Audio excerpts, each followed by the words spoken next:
Yeah, what's going on, everybody? It is Monday, July 10th. How do you like the surfboard up here? I'm in LA.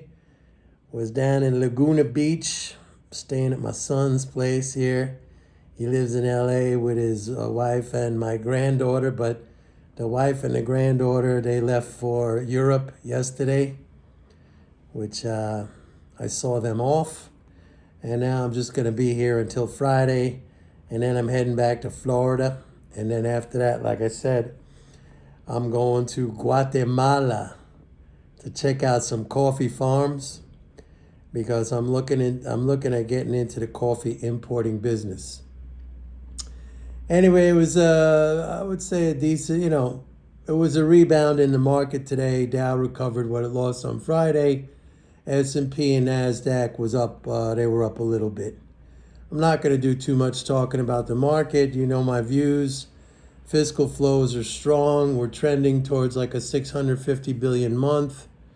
And August is going to be the peak in flows because of the August quarterly interest payment. And then after that, we go into a period of correction. But on the big picture, we got positive fiscal flows. We're running at about a 62% flow rate higher than the Trump presidency. And you know what the market did during the Trump presidency. And even though right now taxes are much higher and the tax drain, the fiscal drag from taxes is much higher, we have enough leading spending flows to keep the economy at a growth rate of around 2.5% to I don't know, just under 3%. And that's bullish for the stock market. I mean, I've said so many times, it's not the stock market that leads the economy, it's vice versa. I mean, that might sound too simplistic for some of you. That's too easy, but it's just the way it is. Like if the economy is growing, that means higher corporate profits. It means more jobs, more income, and more output. And that's just going to be positive for the stock market. So it's really a question of patience. So there's nothing for me to talk about with regards to the stock market. I mean, if you're looking to short-term trade, this is not the place. As a matter of fact, I don't even know how much longer I'm going to be talking about the markets because, nobody seems to really care much about MMT and its application, towards investing. People are impatient. They want, the results now, like right away.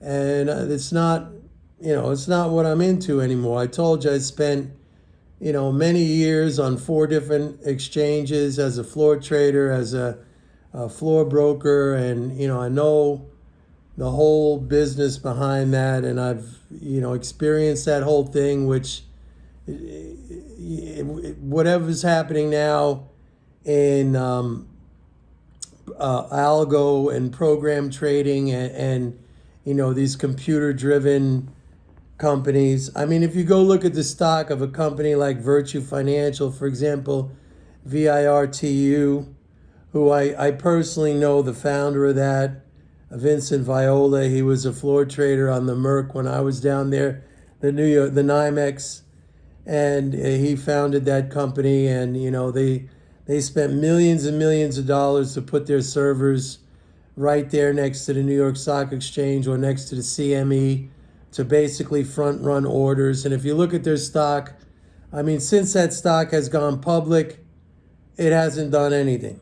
That's not to say the company doesn't make money. It does, and I guess it distributes those profits to shareholders. But the stock itself, if you're looking at something, if you're going to use that as a barometer or as a gauge to, I don't know, the how valuable that activity is. The stock price right there is telling you that that's not a valuable activity.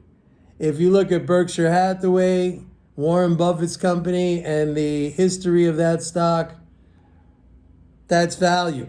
I mean, you could tell it's gone from what up to like the hundreds of thousands of dollars or whatever the price is of that stock. I mean, and you look at Warren Buffett's wealth, and not that Vincent Viola isn't wealthy, he's a billionaire, but he doesn't come anywhere close. He may not even be on the Forbes 400 list of billionaires. He may be like 1 or 2 billion or so.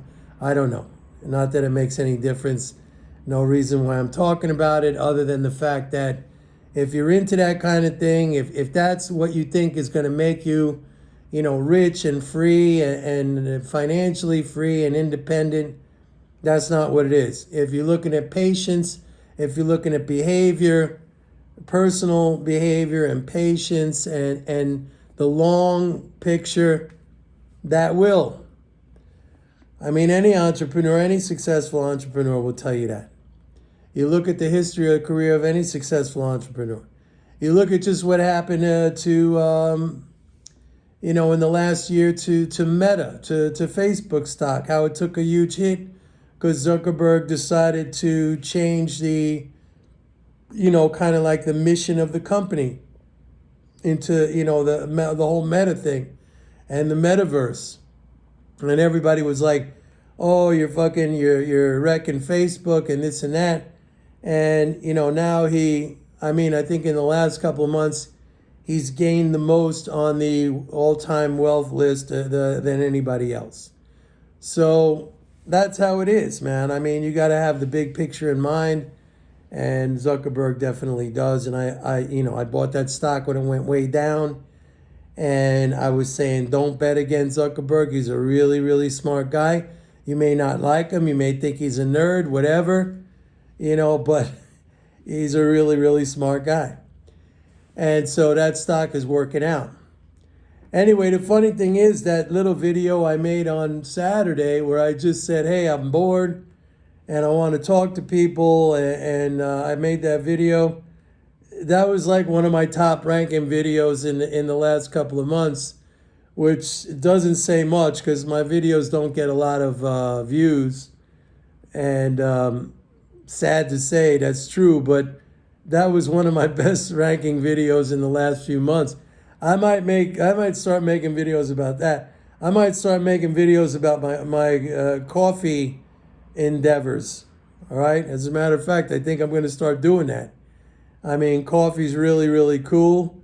I'm excited about going down to Guatemala and hopefully hooking up with some farmers that I could use as sources of supply. But now I got to start contacting roasters here in the United States and just get an idea about the market. I don't have a big understanding of the market in terms of what these guys pay per pound for their green beans.